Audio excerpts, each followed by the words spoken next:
ओम गणेशाय नमः। ओम श्री परमात्मने नमः। श्री रामांग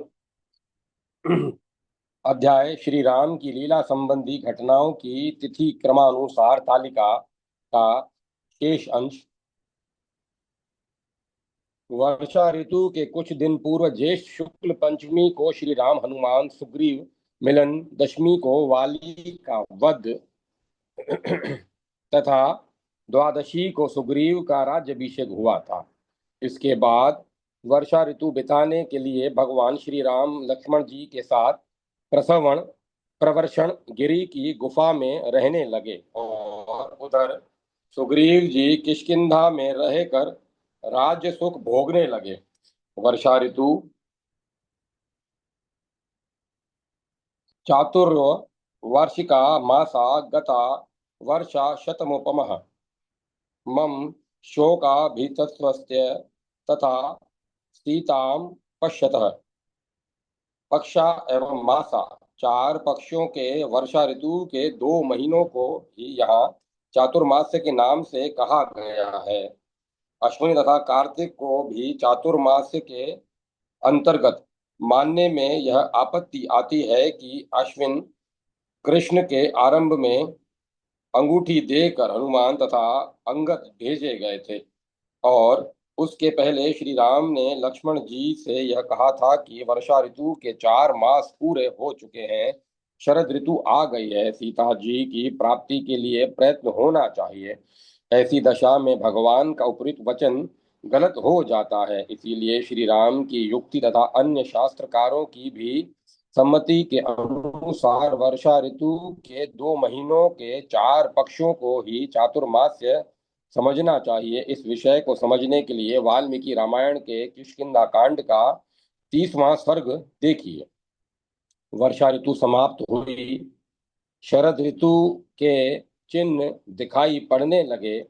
उस समय श्री राम ने लक्ष्मण जी को सुग्रीव के पास भेजकर यह संदेश पहुंचाया कि अब आपने वर्षा ऋतु के पूर्व जो प्रतिज्ञा सुग्रीव ने यह प्रतिज्ञा की थी कि मैं नाना द्वीपवासी वानरों को शीघ्र ही इकट्ठा करूंगा और उनको श्री सीता जी के अन्वेषणार्थ भेजूंगा की थी, उसे क्या भूल गए। लक्ष्मण जी के द्वारा इस संदेश को सुनकर सुग्रीव ने कहा कि मैं नाना द्वीपों के वानरों को बुलाने के लिए बहुत से दूत भेज चुका हूँ। अब वे शीघ्र ही यहाँ आ जाने वाले हैं। वे वानर बहुत बलिष्ठ तथा इच्छानुसार रूप धारण करने वाले हैं तथा श्री राम के कार्य के लिए ही पैदा हुए हैं। यह सुनकर लक्ष्मण जी प्रसन्न हुए और सुग्रीव को साथ लेकर श्री राम के पास आए। सुग्रीव ने अपना किया हुआ कार्य श्री राम जी को भी सुनाया, जिससे श्री राम जी संतुष्ट हुए। इतने में श्री रामचंद्र जी ने बाहर देखा तो नाना द्वीपवासी वानरगण आते हुए दिखाई पड़े। उन सब ने समीप आकर श्री राम को तथा अपने राजा सुग्रीव को प्रणाम किया और अपना कर्तव्य कार्य पूछा। सुग्रीव जी ने आए हुए वानरों को अलग अलग दलों में विभक्त करके उन्हें 4 दिशाओं में श्री सीता जी के अन्वेषणार्थ भेजा। विदा करते समय उन्होंने सब वानरों से कहा कि जो वानर 1 मास के भीतर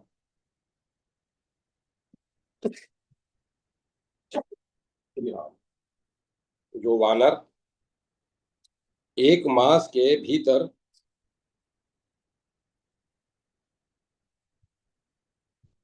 सीता जी का पता लगाकर उसका समाचार मुझे नहीं सुनाएगा, वह मेरे हाथों से मारा जाएगा। अंगद, नल, नील, जामवन, हनुमान आदि दक्षिण दिशा में भेजे गए। सीता जी को विश्वास दिलाने के लिए श्री राम जी ने अपनी अंगूठी हनुमान जी को दी। हनुमान जी सुग्रीव के मंत्री भी थे। जिस दिन वे लोग श्री सीता जी की खोज में चले थे, वह शरद ऋतु के तथा प्रथम अश्वनी मास के प्रारंभ का दिन था, अर्थात उस दिन प्रथम अश्वनी के कृष्णाक्ष की प्रतिपदा की थी।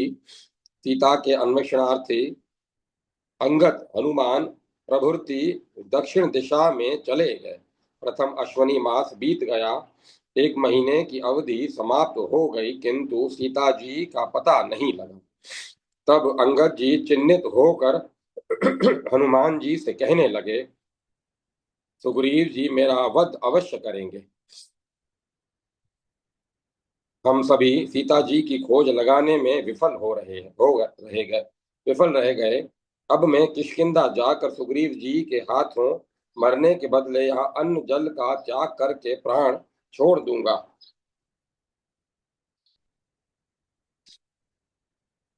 अंगद के इस वचन से इस यह बात स्पष्ट हो जाती है कि हनुमान जी को प्रथम अश्वनी कृष्ण के प्रारंभ में ही अंगूठी दी गई थी। अंगद जी को इस प्रकार चिंतित देखकर सब लोग निराश होकर बैठे थे कि संपाति नाम का एक पक्षी दिख पड़ा। अंगद जी के पूछने पर उसने सीता जी का ठीक ठीक पता बताया। उसको सुनकर वानर लोग आपस में कहने लगे कि 100 योजन के समुद्र को लांघने में हम तो असमर्थ हैं।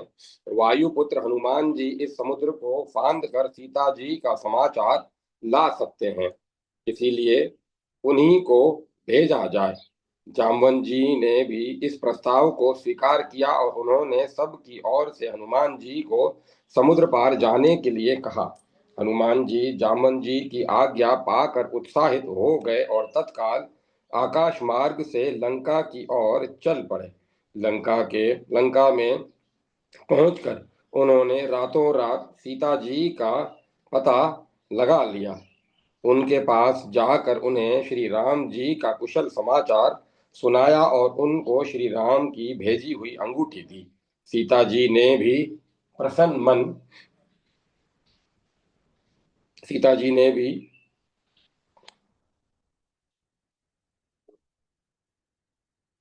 प्रसन्न मन से अपनी चूड़ामणि उतार कर हनुमान जी को दिया और कहा कि मेरा यह चूड़ामणि श्री राम जी को दे देना तथा यहाँ का सब समाचार भी सुनाना, जिससे 2 महीने के भीतर भीतर रावण का वध हो जाए और मुझको श्री राम जी यहाँ से ले जाएं। यह ऊपर लिखा ही जा चुका है। हनुमान जी ने इस प्रकार रात्रि में ही सीता जी की खोज कर ली और प्रातःकाल अशोक वाटिका को उजाड़ दिया तथा कुछ राक्षसों को भी मारा। पश्चात रावण ने उन्हें पकड़वा लिया और उनकी पूंछ में आग लगवा दी। हनुमान जी ने अपनी पूंछ की उस आग को लंका में फैलाकर उसका बहुत सा हिस्सा जला दिया।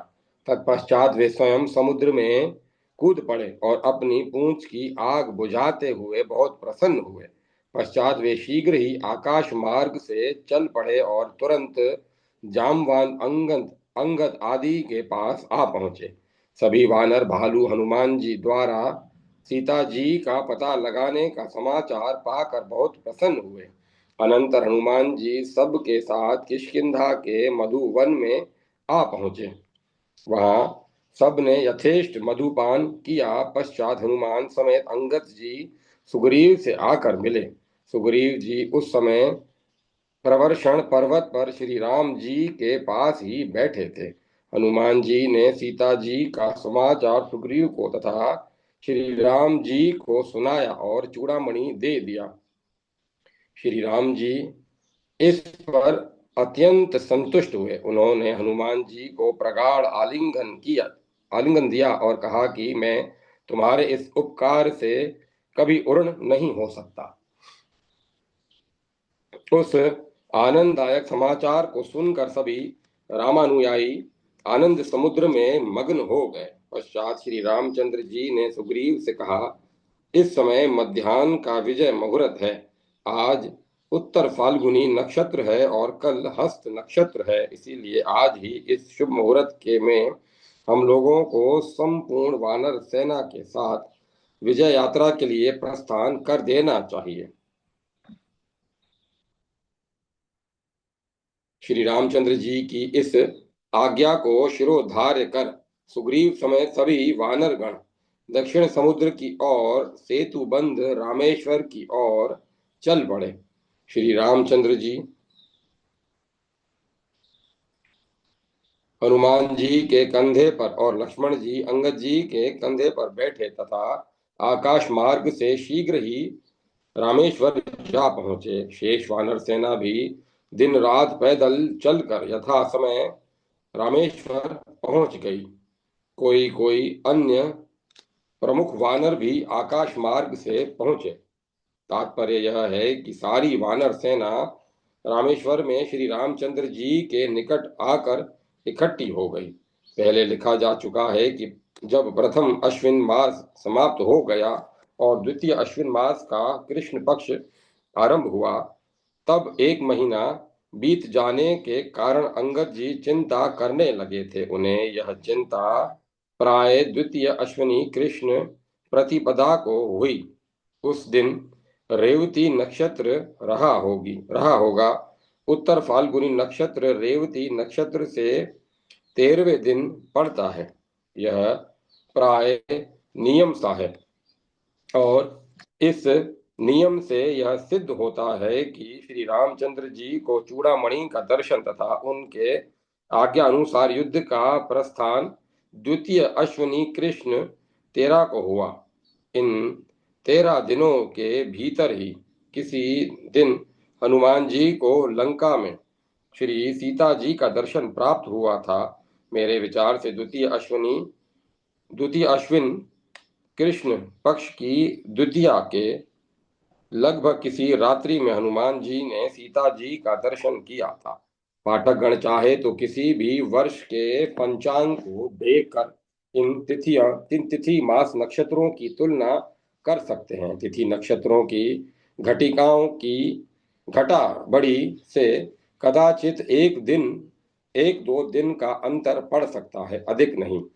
उस दिन सूर्यास्त के समय हनुमान जी सूक्ष्म रूप धारण कर लंका में घूम रहे थे और उसी समय आकाश में चंद्रमा भी निकला था।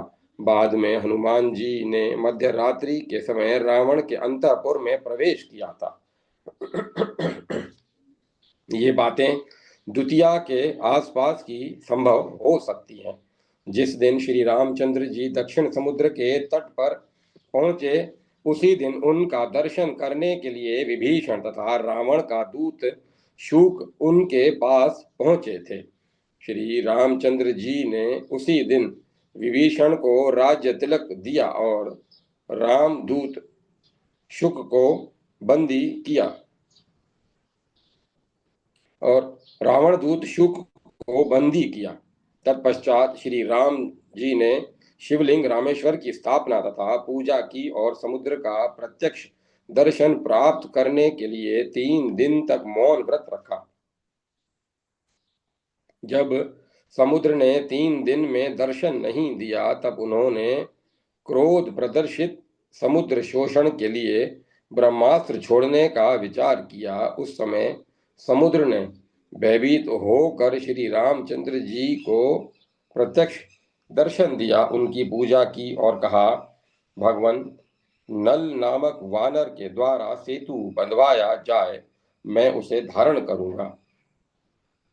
समुद्र के इस कथन के अनुसार नल ने अन्य वानरों के साथ 5 दिन तक 100 योजन लंबा सेतु तैयार कर दिया। उस सेतु पर चढ़कर सभी वानर शीघ्र ही लंका के सुवेल पर्वत पर पहुंच गए। श्री राम लक्ष्मण क्रमशः हनुमान जी अंगद के कंधों पर बैठकर आकाश मार्ग से वहां पहुंचे। जिस दिन श्री राम जी सुवेल पर्वत पर पहुंचे, उस दिन द्वितीय अश्विनी की पौर्णमासी थी, अर्थात प्रस्थान के दिन से 17वें दिन श्री राम जी सेना समेत सुवेल पर्वत पर पहुंचे। वहां पहुंचते ही उन्होंने शुकदूत को बंधन मुक्त कर दिया और उसी दिन से वानरों तथा राक्षसों का युद्ध प्रारंभ हो गया। राम प्रस्थान के 12वें दिन से द्वितीय अश्विनी शुक्ला दशमी विजयादशमी से 5 दिन में सेतु बंधन का कार्य पूरा हुआ और उन 12 दिनों में सेना का किष्किंधा से रामेश्वर पहुंचना, रामेश्वर की स्थापना, 3 दिन मौन व्रत के से रहना आदि कार्य हुए। जिस रात्रि को लक्ष्मण जी ने निकुंबिला नामक स्थान पर इंद्रजीत मेघनाथ का वध किया, उसी रात्रि में रावण पुत्र शोक से पीड़ित होकर अशोक वाटिका में गया और खड्ग से सीता जी का वध करने में उद्यत हुआ, परंतु सुपार्श्व नामक मंत्री ने नाना युक्तियों से रावण को समझाकर उसे सीता वध से निवृत्त किया। उसने कहा कि आज कृष्ण पक्ष की चतुर्दशी है, कल अमावस्या के दिन आप राम से युद्ध करें। सुपार्श्व की बताई हुई चतुर्दशी कार्तिक की चतुर्दशी थी। राम प्रस्थान के दिन से यहाँ 31वां दिन था। यहाँ तक 15 दिन का युद्ध हुआ। इन दिनों में बहुत से प्रमुख प्रमुख राक्षस कुंभकर्ण और मेघनाथ के साथ मारे गए। अब केवल रावण ही मुख्य योद्धा बच गया था। उसका युद्ध अमावस्या से शुरू हुआ। यह कभी युद्ध में आता था और कभी लंका में पलायन कर जाता था। इस प्रकार कई दिनों तक उसने युद्ध किया। युद्ध भूमि लंका नगरी से कुछ दूर थी। पहले लिखा जा चुका है कि मार्गशीर्ष कृष्ण 6 के दिन पुष्य नक्षत्र में श्री रामचंद्र जी सीता समेत पुष्पक विमान द्वारा अयोध्या पहुंच गए थे। उसके पहले दिन पंचमी तिथि को प्रातः काल वे लंका से चले थे और उसी दिन दोपहर को भरद्वाज मुनि के आश्रम में पहुंचकर उन्होंने मुनियों की सन्निधि में निवास किया और हनुमान जी के द्वारा अयोध्या के निकटवर्ती नंदीग्राम में भरत के पास समाचार पहुंचाया। उसके पहले दिन चतुर्थी को जब श्री रामचंद्र जी लंका से चलने के लिए तैयार हुए, तब विभीषण ने निवेदन किया कि कल दिन में ही पुष्पक विमान द्वारा प्रस्थान करना अच्छा होगा। श्री रामचंद्र जी ने इस प्रार्थना को स्वीकार करके चतुर्थी की रात को लंका में ही निवास किया। यह मार्गशीर्ष कृष्ण चतुर्थी तिथि किष्किंधा में युद्ध के लिए प्रस्थान के दिन 51वां दिन थी। इस प्रकार सीता जी की शपथ पूर्वक की हुई यह सत्य प्रतिज्ञा की 2 महीने के अंदर ही रावण का वध तथा श्री राम जी की प्राप्ति होनी चाहिए पूर्ण हुई। मेघनाद वध के दिन से मार्ग शीर्ष कृष्णा चतुर्थी तक 21 दिन में रावण का वध, अग्नि द्वारा सीता जी की शुद्धि, दशरथ से वार्तालाप, ब्रह्मा शंकर इंद्र आदि देवताओं द्वारा भगवान श्री राम की स्तुति, रावण दाह संस्कार, विभीषण का राज्याभिषेक, वानरों का विसर्जन आदि कार्य हुआ।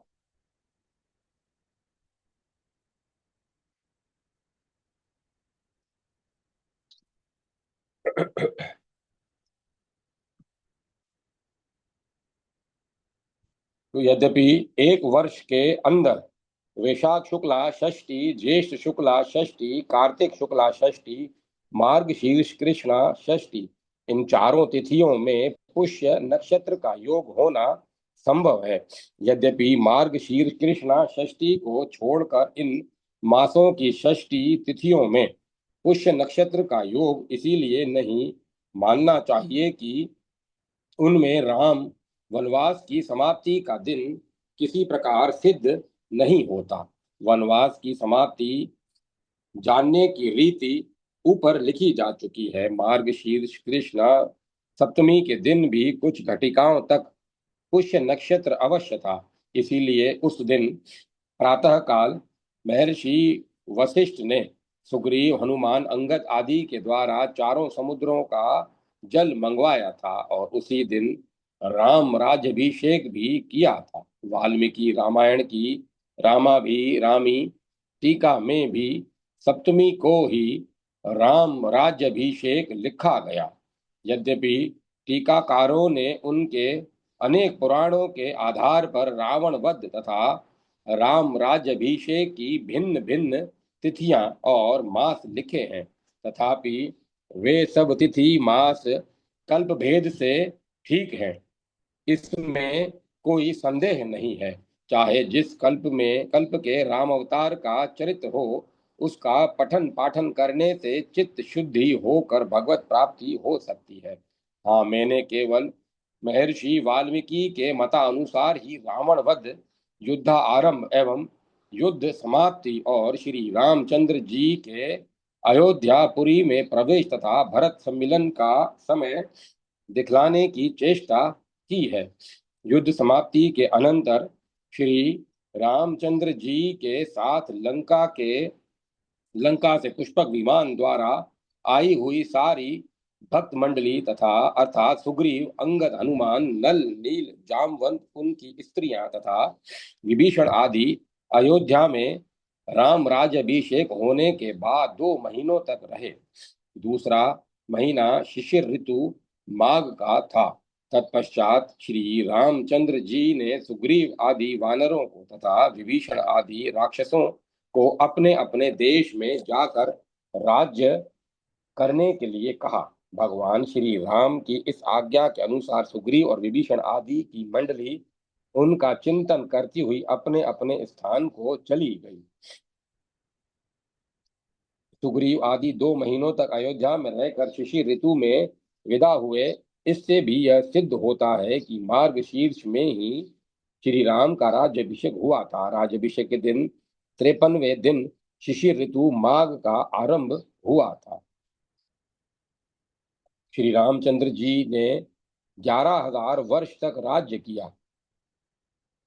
श्री राम जी के राज्य में मनुष्यों की पूर्ण आयु 1,000 वर्ष की थी। श्री रामचंद्र जी का वर प्राप्त करके विभीषण तथा हनुमान जी कल्पान्वी हुए। अयोध्यावासी सभी जीव ब्रह्म लोक से भी ऊपर सांतानिक सांतानिक नामक लोक को प्राप्त हुए। भगवान श्री रामचंद्र जी महाविष्णु हुए। श्री सीता जी लक्ष्मी बन गई। श्री लक्ष्मण जी शेष बन गए और भरत और शत्रुघ्न शुक चक्र बन गए, शंख चक्र बन गए। पूरे लेख का सारांश यह है कि श्री राम वनवास समाप्ति के वर्ष प्रथम अश्विनी के कृष्ण पक्ष का प्रारंभ होते ही हनुमान, अंगद आदि वानर श्री राम से अंगूठी प्राप्त करके श्री सीता जी के अन्वेषणार्थ निकले थे। प्रथम अश्वनी मास समाप्त हो जाने के बाद द्वितीय अश्वनी मास के कृष्ण पक्ष की द्वितीया के लगभग हनुमान जी ने लंका में श्री सीता जी का दर्शन प्राप्त किया। द्वितीय अश्वनी मास की कृष्णा त्रयोदशी एवं उत्तरा फाल्गुनी नक्षत्र के दिन श्री रामचंद्र जी ने किष्किंधा से सैन्य समेत युद्ध के लिए प्रस्थान किया। द्वितीय अश्विनी शुक्ला दशमी से प्रारंभ कर कुल 5 दिन में वानरों ने सेतु तैयार किया, जिसके द्वारा सारी सेना शीघ्र ही लंका में पहुंच गई। द्वितीय अश्विनी शुक्ला पूर्णिमा की शाम को श्री रामचंद्र जी ने सैन्य समेत सुवेल पर्वत पर निवास किया और उसी दिन से युद्ध आरंभ हो गया। सबसे पहले प्रधान सेना नायक सुग्रीव जी रावण के स्थान पर जाकर उससे लड़े।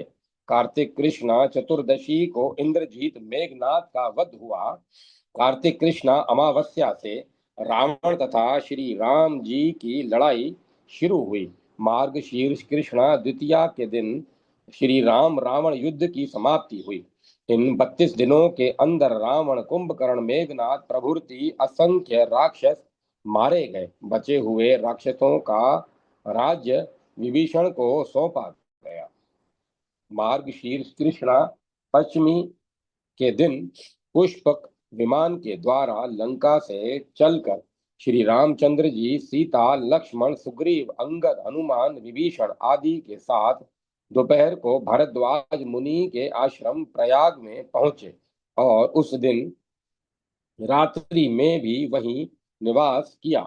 मार्गशीर्ष कृष्णा षष्ठी पुष्य नक्षत्र के दिन पूर्वान काल में अयोध्या के नंदीग्राम में जाकर श्री रामचंद्र जी सबके साथ श्री भरत जी से मिले। मार्गशीर्ष कृष्णा सप्तमी को कुल गुरु महर्षि वशिष्ठ ने अयोध्या में श्री रामचंद्र जी का राज्य अभिषेक किया। उसके बाद 2 मास पर्यंत विभीषण तथा सुग्रीव आदि की मंडली अयोध्या में श्री राम जी की सन्निधि में रही।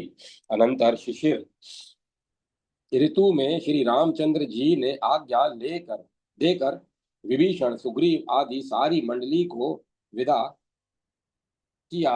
उसके पश्चात 11,000 वर्षों तक श्री रामचंद्र जी ने राज्य किया और तदंतर अपने परम धाम की यात्रा की तथा अयोध्या वासी लोग सांतानिक नामक लोक में पहुंचाए गए। उपसंहार: वनवास समाप्ति के वर्ष दोनों अश्वनी मास के 13वें दिन हुए 60 दिन हुए। वनवास समाप्ति के वर्ष दोनों अश्वनी मास 60 दिन हुए। इनमें पहले के 15 दिन और अंतिम 15 दिन शुद्ध मास के और बीच के 30 दिन मल मास के होने चाहिए। अर्थात ऐसे समझना चाहिए कि प्रथम अश्विन मास के आदि के 15 दिन शुद्ध पक्ष के तथा बाकी 15 दिन मल पक्ष के थे और द्वितीय अश्विन मास के आदि के 15 दिन मल पक्ष के तथा शेष 15 दिन शुद्ध पक्ष के थे। इस प्रकार भाद्रपद की पूर्णिमा से 31वें दिन पर्यंत प्रथम अश्विनी मास था और 31वें दिन से 61वें दिन तक द्वितीय अश्विनी मास था। 61वें दिन से 91वें दिन तक कार्तिक था तथा 98वें दिन मार्गशीर्ष कृष्णा सप्तमी तिथि थी। जिस दिन राज्याभिषेक हुआ भाद्रपद की पूर्णिमा को वर्षा ऋतु की समाप्ति हुई और शरद ऋतु का आरंभ हुआ। इसी पूर्णिमा के दिन श्री हनुमान जी प्रभुति अंगूठी के साथ दक्षिण दिशा की ओर भेजे गए थे। 32वें दिन अंगद ने चिंता की थी। 33वें दिन लंका में रात्रि के समय हनुमान जी ने सीता जी का दर्शन किया। 44वें दिन श्री राम जी ने किष्किंधा से ससैन्य प्रस्थान किया। 56वें दिन विजयादशमी को सेतु बंधन का कार्य आरंभ हुआ। 61वें दिन पूर्णिमा को श्री राम जी सेना समेत सुवेल पर्वत पर पहुंचे। 75वें दिन मेघनाथ मारा गया। 76वें दिन से राम रावण घोर युद्ध आरंभ हुआ। 93वें दिन रावण का वध हुआ। 93वें दिन श्री रामचंद्र जी भरद्वाज के आश्रम में प्रयाग पहुंचे। 98वें दिन मार्गशीर्ष कृष्णा सप्तमी को राम राज्य अभिषेक हुआ। अस्तु इन मुख्य मुख्य बातों को ध्यान में रखना चाहिए। वर्षा ऋतु की समाप्ति तथा शरद ऋतु के प्रारंभ में हनुमान जी प्रभुति को अंगूठी देकर सीता जी के अन्वेषणार्थ भेजा गया था। लंका में हनुमान जी के पहुंचने पर सीता जी ने यह शपथ पूर्वक कहा था कि यदि 2 महीने में राम प्राप्ति न होगी तो मैं प्राण त्याग कर दूंगी। उत्तर फाल्गुनी नक्षत्र को राम ने प्रस्थान किया। पूर्णिमा को लंका के सुवेल पर्वत पर श्री राम का सेना सहित निवास हुआ। कृष्ण पक्ष की अमावस्या को रावण युद्ध भूमि पर उतरा था। पुष्य नक्षत्र युक्त षष्ठी तिथि को श्री राम जी भरत जी से मिले तथा उसी दिन वनवास विधि के अनुसार वनवास पूरा हुआ। कुल 13 वर्ष 8 मास तक वनवास रहा।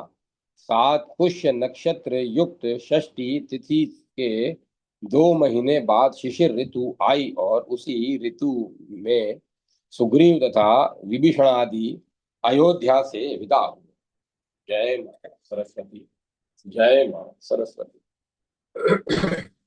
कैसे अपनाओगे पद्माकर? अवगुण अनंत खर दूषण लो दोषवंत तुच्छ त्रिसरा लो जाको एक हूं न जस है कहे पद्माकर। कम कबंद लो मदंद महापापी हो मरीच लो न दया को तरस है। मंथरा लो मंथर कुपंथी पंथ पाहन लो बाली हूं लो बिछई न जायो और रस है। व्याध हूं लो बधिक पिराद लो विरोधी राम एते पे न तारो तो हमारो कहा बस है। व्याध हूं ते बेहद असाधु हूं अजामिल ते ग्राहते गुनाही कहो तिन में गन्नाऊंगे। स्यवरे हूं न शूद्र हूं न केवट कहूं तो त्यों न गौतमी दिया हूं जापे पग धरी आओगे। राम सो कहत पदमा कर पुकारी तुम मेरे महापाप को पार हो न पाओगे। सीता सी सीता को तज्यो जुठाई कलंक सुनी साचोई कलंक ताही कैसे अपनाओगे। जय माता सरस्वती। जय मां सरस्वती। राम कथा का आद गायक लेखक पंडित श्री शिवनाथ जी दुबे। राम भक्त भगवान शंकर और माता पार्वती। कर्पूर गौर भगवान शंकर एवं नीलोत्पल श्याम श्री कृष्ण में भेद नहीं है। दोनों ही सदा अभिन्न है। दोनों सदा एक दूसरे के आराध्य और आराधक हैं। कहीं अयिभूषण सीतापति की आराधना करते हैं तो कहीं जगदाधार श्री राम गंगाधर की पूजा में तल्लीन रहते हैं। श्री राम को संतुष्ट करने के लिए उनकी कृपा प्राप्ति के लिए त्रिशूलधारी की कृपा आवश्यक है। भगवान विभूति भूषण से द्रोह करने वाले से नव जलधर सुंदर श्री राम कभी तुष्ट नहीं होते। उन्होंने अपने मुखारविंद से स्वयं कहा है, शिवद्रोही मम भगत कहावा सोनर सपने हूं मोहि न पावा। देवऋषि नारद ने शिराधिप शाही प्रभु को शाप दे दिया, पर मोह निवारण होने पर जब वे पश्चाताप करने लगे तब प्रभु ने उन्हें शांति प्राप्त करने का मार्ग बताते हुए कहा, जपहूं जाई शंकर सतनामा होहि हृदय तुरंत तुरत विश्रामा। को नहीं शिव समान प्रिय मोरे असी परतीति तजहूं जनी घोरे। जेहि कर जेहि पर कृपा न करहि पुरारी सोई न पाव मुनि भगत हमारी। जाकर शंकर जी के शतनाम का जप करो, इससे हृदय में तुरंत शांति मिलेगी। शिव जी के समान मुझे कोई प्रिय नहीं है। इस विश्वास को भूल कर भी न छोड़ना। हे मुनि पुरारी, शिव जी जिस पर कृपा नहीं करते वह मेरी भक्ति नहीं पाता। समुद्र पार जाने के पूर्व प्रभु श्री राम ने भगवान शंकर की स्थापना कर उनकी सविधि पूजा की और बोले, शिव समान प्रिय मोहि न दूजा। मानस और श्री गंगाधर के तो दशरथ तनय श्री राम प्राण ही है। वे जब जब प्रभु श्री राम अवतरित होते हैं, तब तब वे प्रभु श्री राम की मधुर मनोहर और मंगलमयी लीला के दर्शनार्थ धरती पर आते रहते हैं और उनकी अलौकिक लीलाओं को देख देख कर मुग्ध होते हैं। प्रभु का राम नाम तो उन्हें प्राणाधिक प्रिय है। तभी तो ब्रह्म राम ते नाम बड़ बरदायक बरदानी रामचरित सतकोटि मह लिय महेश जिय जानी। राम नाम निर्गुण ब्रह्म और सगुण ना राम दोनों ही बड़ा है। यह वर देने वालों को भी वर देने वाला है। श्री शिव जी ने अपने हृदय में यह जानकर कि 100 करोड़ रामचरित्र में से एक राम को सार रूप में स्वीकार चुनकर ग्रहण किया है। सच तो यह है कि राम के नाम का महत्व पार्वती वल्लभ शंकर जी ही अच्छी तरह जानते हैं। राम प्रभाव जान शिव नीको कालकूट फलऊ तिन अमी को। नाम के प्रभाव को शिव जी भली भांति जानते हैं। जिस प्रभाव के कारण कालकूट जहर ने उन्हें अमृत का फल दिया, भगवान शंकर ने अपना अनुभव बताते हुए माता पार्वती से कहा था, उमा कहूँ मैं अनुभव अपना, सत हरि भजनु जगत सब सपना। श्री शंकर जी द्वादश भगवताचार्यों में प्रमुख एवं भगवान श्री राम के भक्त और स्वामी दोनों हैं। अपने अविमुक्त क्षेत्र वाराणसी में प्राण परित्याग करने वाले प्रत्येक प्राणी को अपने प्रभु श्री राम के राम इस तारक मंत्र का उपदेश प्रदान कर उसे सदा के लिए जन्म जरा मरण के कष्ट कर बंधन से मुक्त कर देते हैं। पतिव्रता शिरोमणि माता पार्वती भी अपने पति देव भगवान शंकर की ही भांति भगवान श्री राम की बड़ी ही भक्त है। भगवती सीता ने उन्हीं की आराधना से भगवान श्री राम को पति के रूप में प्राप्त किया था। रामचरितमानस में मंगलमयी कथा उन्हीं की दी हुई है। भगवान शंकर ने योग योग योग्यतम पात्र समझकर संपूर्ण रामचरित्र अत्यंत विस्तार पूर्वक प्रेम और आनंद से पुलकित होकर सर्वप्रथम इन्हें ही सुनाया था। रचि महेश निज मानस राखा, पाई सुत मऊ शिव सन भाषा। राम गुण गायक श्री नारद, बंदो श्री नारद मुनि नायक, करतल बिन राम गुण गायक। श्री भगवान के मन और भक्ति के एक प्रधान आचार्य श्री नारद जी पूर्व जन्म में दासी पुत्र थे। महात्माओं की पत्तल में बची जूठन खाते रहने से आप निष्पाप हो गए। इनकी 5 वर्ष की आयु में ही सर्पदंश से इनकी माता का शरीरांत हो गया।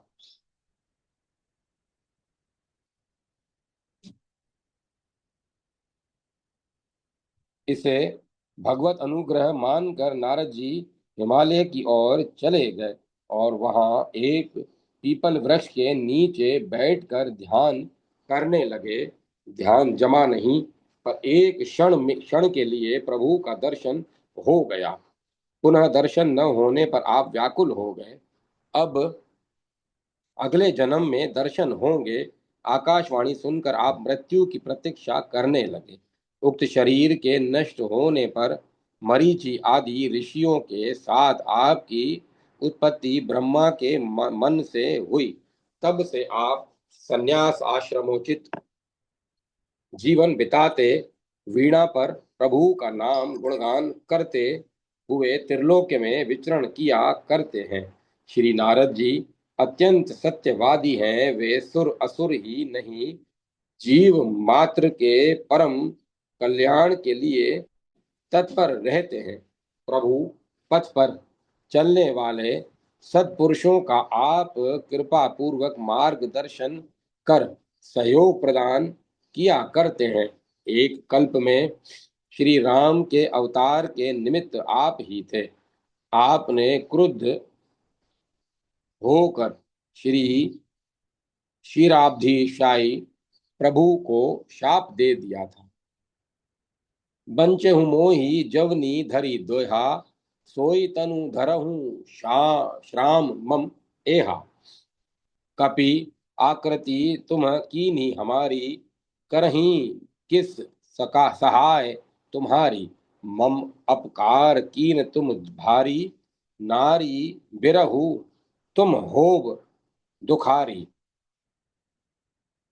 एक बार जब नीलोत्पल दल श्याम भगवान श्री राम रत्न सिंहासन पर विराजित थे और भगवती सीता उन्हें चवर दुला रही थी, तब श्री श्री नारद जी वहां आकाश मार्ग से उतरे। शुद्ध स्फटिक मणि के समान स्वच्छ और शरद चंद्र के समान निर्मल दिव्य मूर्ति श्री नारद जी को इस प्रकार अचानक आते देख भगवान राम सहसा उठ खड़े हुए और सीता जी के सहित प्रेम और भक्ति पूर्वक हाथ जोड़कर पृथ्वी पर सिर रखकर भगवान ने उन्हें प्रणाम किया। श्री भगवान की मधुर वाणी से अत्यंत उपकृत हो श्री नारद जी ने प्रभु की स्तुति करते हुए कहा, यह संपूर्ण जगत आप से ही उत्पन्न हुआ है, आप में ही स्थित है और आप में ही लीन होता है। इसीलिए आप ही सबके कारण हैं। आपके चरण कमलों की भक्ति से उक्त पुरुषों को ही क्रमशः ज्ञान की प्राप्ति होती है। अतः जो पुरुष आपकी भक्ति से युक्त है, वे ही वास्तव में मुक्ति के पात्र हैं। प्रभु, आपके नाभि कमल से उत्पन्न हुए ब्रह्मा जी मेरे पिता हैं, अतः मैं आपका पौत्र हूँ। राघव, मुझे मुझ भक्त की रक्षा कीजिए। राघव, मुझ भक्त की रक्षा कीजिए। फिर श्री नारद जी ने कमल नयन श्री रामचंद्र जी से कहा, प्रभु, मुझे ब्रह्मा जी ने आपके पास भेजा है। आपका राज्याभिषेक होने वाला है, पर आपने तो रावण का वध कर धरती को पाप मुक्त करने के लिए अवतार लिया है। राज्य भार स्वीकार करने पर आपकी प्रतिज्ञा की रक्षा कैसे होगी? निस्संदेह मैं अपनी प्रतिज्ञा पूर्ण करूंगा। श्री राम के इस दृढ़ वचन को सुनकर श्री नारद जी ने प्रसन्न होकर प्रभु की 3 परिक्रमा की और उनके भक्त भयहरण चरण कमलों में दंडवत प्रणाम कर देवलोक के लिए प्रस्थित हुए। फिर सीता हरण के पश्चात जब श्री राम वियोग पुरुष की लीला करते हुए एक वृक्ष की घनी छाया में विश्राम कर रहे थे, तब श्री नारद जी के मन में बड़ा विचार हुआ। उन्होंने सोचा, मोर साप करी अंगीकारा, सहित राम नाना दुख भारा।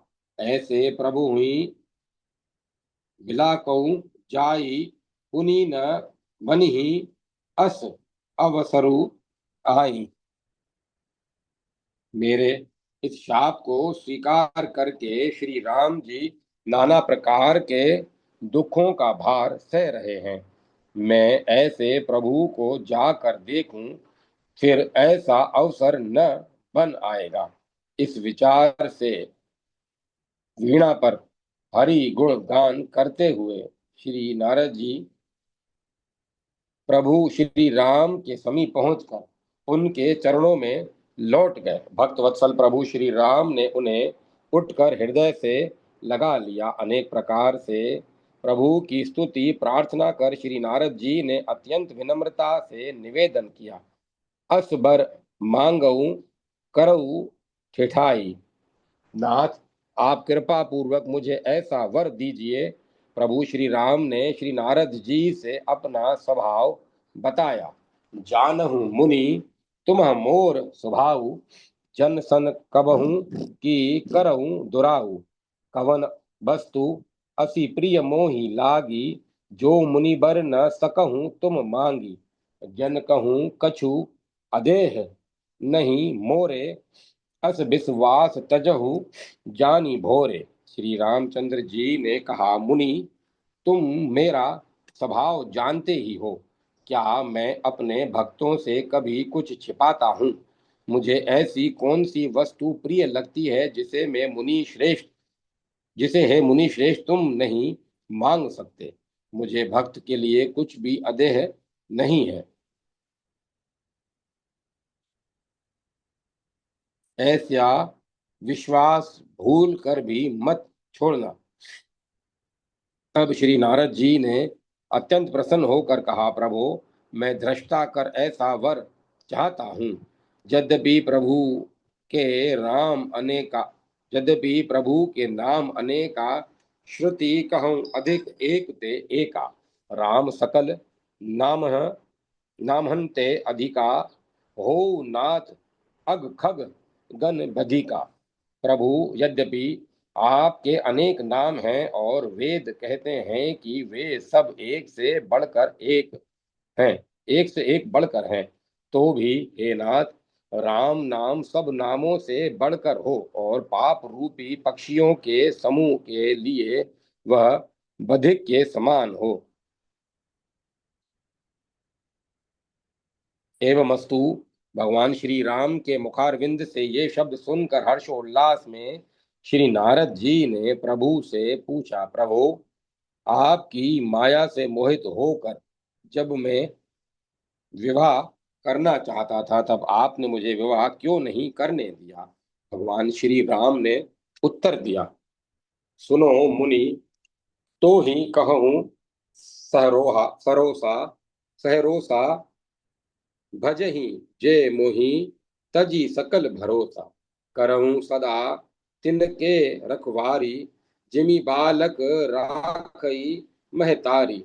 गए शिशु बच्छ अनल अहि धाई, तह राखऊ जननी अरगाई।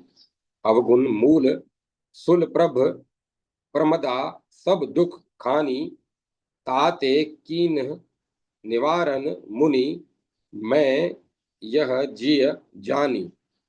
मुनि सुनो, मैं तुम्हें हर्ष के साथ कहता हूँ कि जो समस्त आशा भरोसा छोड़कर केवल मुझको ही भजते हैं, मैं सदा ही ऐसे ही रखवाली मैं सदा उनकी वैसे ही रखवाली करता हूँ जैसे माता बालक की रक्षा करती है। छोटा बच्चा जब दौड़कर आग और सांप को पकड़ने जाता है, तब वहां माता उसे अपने हाथों अलग करने करके बचा लेती है। युवती स्त्री अवगुणों की मूल पीड़ा देने वाली और सब दुखों की खान है। इसीलिए हे मुनि, मैंने जी में यही सोचकर तुमको विवाह करने से रोका था। श्री नारद जी दया में प्रभु के वचन सुनकर कृतार्थ हो गए। उनके हर्ष की सीमा नहीं रही। उन्होंने प्रभु श्री राम से और कुछ प्रश्न किया और उनके उत्तर से आप्यायित होकर प्रभु के चरणों में बार बार प्रणाम किया। तदंतर वहां से वे ब्रह्मपुर के लिए चले गए। अपौरुषेय वेद के बाद संस्कृत साहित्य का प्राचीनतम ऐतिहासिक ग्रंथ महर्षि वाल्मीकि विरचित रामायण है, जिसे आदि काव्य होने का गौरव प्राप्त है। उस श्रीमद् वाल्मीकि रामायण की रचना मूल रामायण के आधार पर हुई है। मूल रामायण श्रीमद् वाल्मीकि रामायण के दंडिका आदि मूल रामायण वाल्मीकि रामायण के आदि कांड का प्रथम अध्याय है।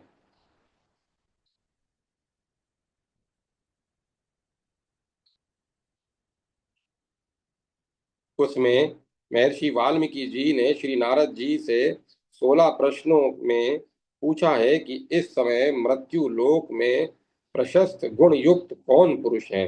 श्री नारद जी ने तब सूर्य प्रवर श्री वाल्मीकि जी को उत्तर में बताया कि आपने जिन गुणों से संयुक्त महापुरुष को पूछा है, यद्यपि उनमें बहुत ऐसे ऐसे गुण हैं जिनका होना मनुष्यों में दुर्लभ है, तथापि आपके पूछे हुए गुणों से संयुक्त इक्ष्वाकु वंश के उत्तम श्री राम नामक महापुरुष हैं। और वहाँ श्री नारद जी ने भगवान श्री राम के दुर्लभ गुणों को बताते हुए संक्षिप्त श्री रामचरित्र का वर्णन किया है। श्री नारद जी के उत्तर को सुनकर महर्षि वाल्मीकि ने शिष्यों के साथ उनकी पूजा की। कुछ दिनों बाद क्रौंच वध से महर्षि के मुख से मां निषाद प्रतिष्ठाम त्वम श्लोकबद्ध वाणी निकलने पर वे तमसा तीर पर विचार मग्न बैठे थे और कि चतुर्मुख ब्रह्मा जी ने आकर उनसे कहा, संसार में इन सर्वव्यापी भगवान श्री राम के चरित्र को आप कहिए, जो परम धर्मात्मा और परम बुद्धिमान है। यदि आप इस कठिन कार्य को अपने लिए असंभव समझें तो हम कहते हैं वह कठिन नहीं है। प्रकाश्य प्रकाश्य या गुप्त जो कुछ श्री रामचंद्र का चरित्र अपने आपने नारद जी से सुना है, उसी को विस्तार के साथ कहिए। इस प्रकार आदि काव्य के द्वारा मंगल में श्री रामचरित्र के प्रचार प्रसार के मूल में भी प्रभु गुण गायक श्री नारद जी ही हेतु है।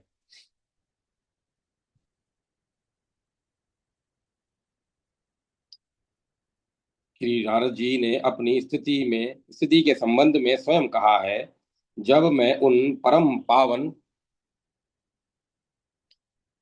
चरण उदार श्रवा प्रभु के गुणों का गान करने लगता हूँ, तब वे प्रभु अविलंब मुझे मेरे चित्त में बुलाए हुए की भांति तुरंत प्रकट हो जाते हैं। ऐसे परम पुण्यमय करुणामूर्ति श्री राम गुण गायक देव ऋषि नारद के पवित्रतम चरण सरोरुह में हमारे अनंत दंडवत प्रणाम है। भाग्यवान भारद्वाज मुनि अत्यंत तपस्वी परम कारुणिक श्री राम चरणानुरागी श्री भरद्वाज मुनि का आश्रम गंगा यमुना के संगम के समीप तीर्थराज प्रयाग में था। आश्रम एकांत देश में बड़ा ही पवित्र एवं रमणीय था। उसकी प्राकृतिक छटा अत्यंत मनोहर थी। वहां श्री भगवान जी की पूजा, उनकी लीला कथा का गायन एवं श्रवण तथा भजन अहर्निश होता रहता था। आश्रम में यज्ञ धूम आकाश में उड़ता रहता था और वातावरण दिव्य गंध से पूरित रहता था। रावण श्री राम के भगवान श्री राम ने प्रयाग में यज्ञ के उठते हुए धुएं को देखकर लक्ष्मण जी से कहा था, सुमित्रानंदन, यह देखो प्रयाग के पास भगवान अग्निदेव की ध्वजा रूप उत्तम धूम उठ रही है। मालूम होता है मुनिवर भारद्वाज यही है। भरद्वाज मुनि ने तपस्या के प्रभाव से तीनों कालों की सारी बातें जानने की दिव्य शक्ति प्राप्त कर ली थी। भगवान श्री राम के प्रति आपकी अद्भुत भक्ति थी। इसी कारण भगवान श्री राम अपने भाई लक्ष्मण और पत्नी सती सीता सहित उनके आश्रम में पहुंचे। श्री राम को दंडवत प्रणाम करते हुए देखकर भरद्वाज जी ने अत्यंत स्नेह से उन्हें हृदय से लगा लिया। फिर भरद्वाज जी ने प्रभु से कुशल पूछकर उन्हें पवित्र आसन पर बैठाया और प्रेम पूर्वक उनकी पूजा की। इसके अनंतर उन्होंने श्री राम से कहा,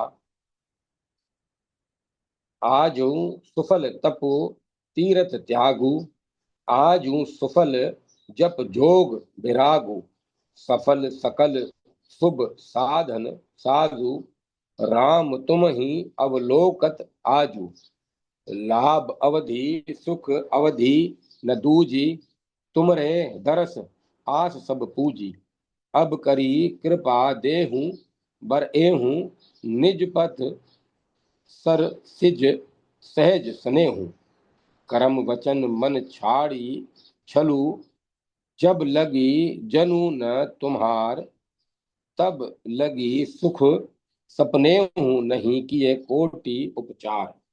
राम, आपका दर्शन करते ही आज मेरा तप तीर्थ सेवन और त्याग सफल हो गया।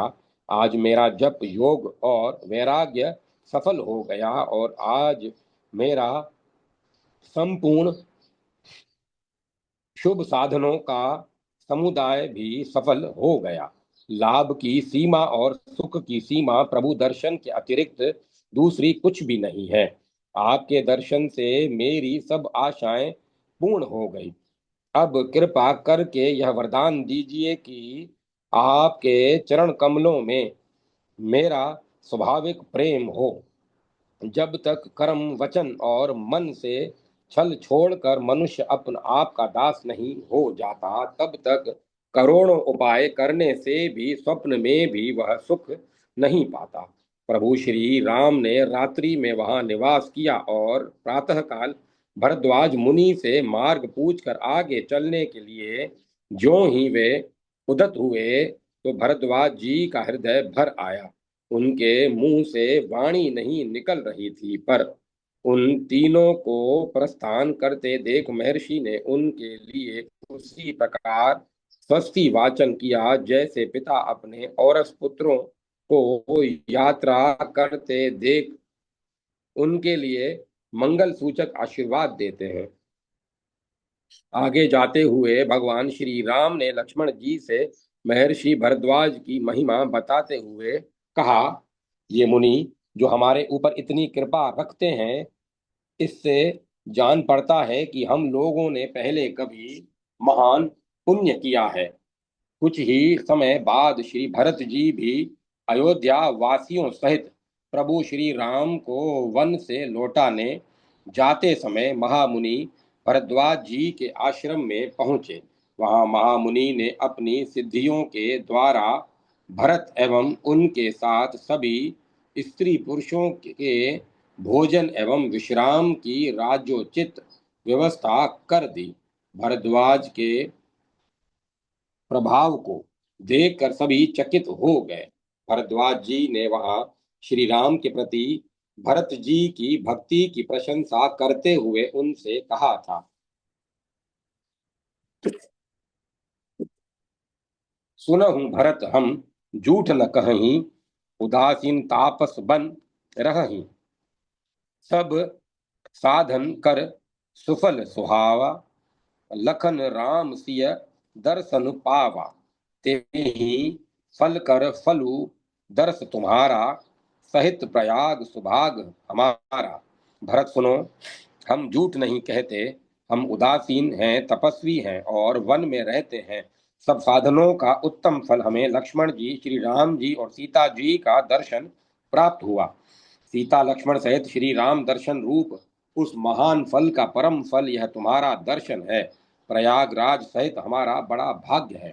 भरद्वाज मुनि श्री राम कथा के अद्भुत प्रेमी थे। एक बार माघ स्नान के निमित्त महर्षि याज्ञवल्क्य भरद्वाज जी के आश्रम पर पहुंचे। भरद्वाज जी ने उनका बड़ा सत्कार किया और फिर उनके सम्मुख श्री राम के संबंध में अनेक शंकाएं प्रकट की। तब याज्ञवल्क्य जी मुस्कुराकर बोले, तुम ही विविध रघुपति प्रभुताई, राम भक्त तुम मन क्रम बानी। तुम तो श्री रघुनाथ जी के प्रताप को जानते हो, और तुम मन वचन और कर्म से श्री राम जी के भक्त हो। फिर आगे उन्होंने कहा, तुम इसी बहाने श्री रामचंद्र जी के रहस्य गुणों को सुनना चाहते हो, इसी कारण मूढ़ की तरह तुमने प्रश्न किया है। फिर संपूर्ण राम कथा भरद्वाज जी ने अत्यंत श्रद्धा पूर्वक श्रवण की। वही श्री राम कथा भगवान शंकर ने श्री पार्वती जी को सुनाई। ऐसे राम भक्त भरद्वाज मुनि के भाग्य की प्रशंसा कैसे की जाए, वे निश्चय ही भाग्यवान थे। जय माता सरस्वती। जय मां सरस्वती। श्री राम भजन की महिमा। रचयिता संत श्री सुंदर दास जी। राम नाम मिश्री पिए दूरी जाहि सब रोग, सुंदर औषध कटुक सब जप तप साधन जोग। राम नाम पीयूष तजी विष पीवे मतिहीन, सुंदर डोले भटकते जन जन आंगे दीन। राम नाम भोजन करे राम नाम जलपान, राम नाम सो मिली रहे सुंदर राम समान। राम नाम सोवत कहे जागे हरि हरि होई, सुंदर बोलत ब्रह्म मुख ब्रह्म सरीखा सोई। सुंदर भजिए राम को तजिए महा माया मोह, पारस के परसे बिना दिन दिन छीजे लोह। राम भजन राम ही मिले तामे फेर नसार, सुंदर भजे सनेह सो वाको मिलत न बार।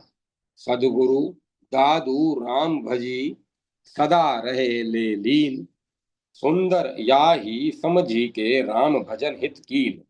सुंदर ग्रंथावली। जय माता सरस्वती। जय मां सरस्वती। कथा को विराम दिया जाता है। ओम नमो नारायण। ओम नमः शिवाय। ओम नमो भगवते वासुदेवाय। ओम एम ह्रीम क्लीम चामुंडाय विचे राम लक्ष्मण जान की जय बोलो हनुमान की। अब कथा को विराम दिया जाता है। ओम तत्सत। ओम तत्सत। ओम तत्सत।